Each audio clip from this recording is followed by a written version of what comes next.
నమస్తే ఫ్రెండ్స్. మనం చాలా కష్టపడుతుంటాం. కానీ ఫలితం రాలేదు, ఫలితం రాలేదు అని ఆలోచిస్తుంటాం, బాధపడుతూ ఉంటాం. కానీ ఖచ్చితంగా కష్టపడితే ఫలితం తప్పకుండా వచ్చి తీరుతుంది. మీకు ఒక గొప్ప స్టోరీ చెప్తాను. స్టోరీ కాదు, ఇది నిజం. ఆ నిజాన్ని చెప్తాను వినండి. కోయంబత్తూర్ దగ్గరలో వదివేలపాలెం అనే ఒక ఊరుంది. ఆ ఊర్లో కమలాతల్ అనే ఒక మహిళ ఉంది. ఆ మహిళ వృద్ధ మహిళ. ఆమె ఏజ్ 85 ఇయర్స్. ఆవిడకి చిన్న ఇడ్లీ కొట్టు ఉంది. ఆ ఇడ్లీ కొట్టులో ఒక్క రూపాయికే ఇడ్లీ ఇస్తున్నారు. ఈ కాలంలో ఒక్క రూపాయికి ఇడ్లీ ఇచ్చేవాళ్ళు ఎవరైనా ఉన్నారా? ఒక్క రూపాయి. బయట హోటల్లో, మంచి హోటల్లో అయితే మినిమమ్ 2 ఇడ్లీలు పెడతారు, రూ. 50 తీసుకుంటారు. లేదా రూ. 100 తీసుకుంటారు. లేదా మామూలు బండి దగ్గర కూడా రూ. 25 తీసుకుంటున్నారు. ఇట్లాంటి కాలంలో ఒక్క రూపాయికి ఇడ్లీ ఇస్తారు. మళ్ళీ మంచి మంచి చట్నీలు, మంచి మంచి సాంబార్లు ఇస్తారు. డిఫరెంట్ డిఫరెంట్ చట్నీస్ ఇస్తారు.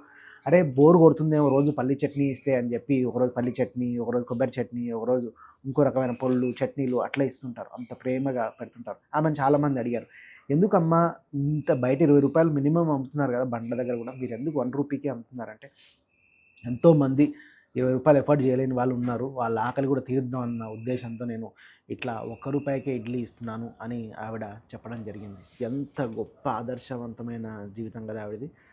అయితే ఇక్కడ అదే చెప్పబోతున్నా, మన పాయింట్లోకి వస్తున్నా. ఏంటంటే ఆవిడ ఇంత కష్టపడింది కదా, ఆ కష్టానికి ఫలితం వచ్చింది. అది వైరల్ అయింది మెల్లమెల్లగా. ఆ ఇడ్లీ అమ్మ రూ. 1కే ఇడ్లీ ఇస్తారు, రూ. 1కే ఇడ్లీ ఇస్తారు అని చెప్పి వైరల్ అవ్వడం జరిగింది. ఆ వైరల్ అవ్వడంతో ఆనంద్ మహేంద్ర గారు చూశారు.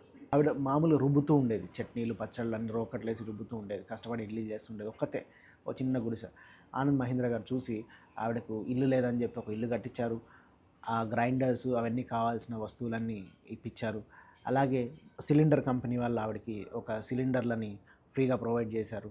అట్లా సేవ చేస్తూ మంచి చేస్తూ పోతా ఉంటే ఖచ్చితంగా ఒకరోజు వస్తుంది. ఆవిడకి ఎన్నో సంవత్సరాలు పట్టింది ప్రజలు గుర్తించడానికి, సహాయం చేయడానికి. అలాగే మనం కూడా మంచి పనులు చేస్తూ ఉంటే ఏదో ఒక రోజు వస్తుంది. ఆ రోజు మనను అందరూ గుర్తిస్తారు, మనకు అందరూ సహకరిస్తారు. కాబట్టి నేను మంచి చేస్తున్నాను, ఎంతో కష్టపడుతున్నాను, నా శ్రమను ఎవరు గుర్తించట్లేదు, వృధా అవుతుంది అని పొరపాటున కూడా బాధపడకండి. ఇది ఆ అమ్మ స్టోరీయే ఒక గొప్ప స్టోరీ. ఇడ్లీ అమ్మ స్టోరీ. ఒక్క రూపాయికి ఇడ్లీ ఇచ్చింది. ఈరోజు చూడండి, ప్రపంచం అంతా పెద్ద పెద్ద ధనవంతులు ఆవిడ దగ్గరికి వచ్చి సహకరిస్తున్నారు. మన లోపల నిజాయితీ, కష్టపడే తత్వం ఉంటే ఖచ్చితంగా ఈ ప్రకృతి సహకరిస్తుంది. కాకపోతే ఓర్పు ఉండాలి, సహనం ఉండాలి. ఇలాంటి ఎన్నో ఇంట్రెస్టింగ్ వీడియోలు మీకోసం నేను చేస్తూనే ఉంటాను.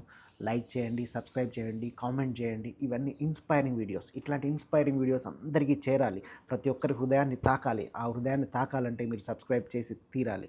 మీరు సబ్స్క్రైబ్ చేసి కామెంట్ చేస్తే ఈ వీడియో అందరికీ చేరుతుంది. Thank you.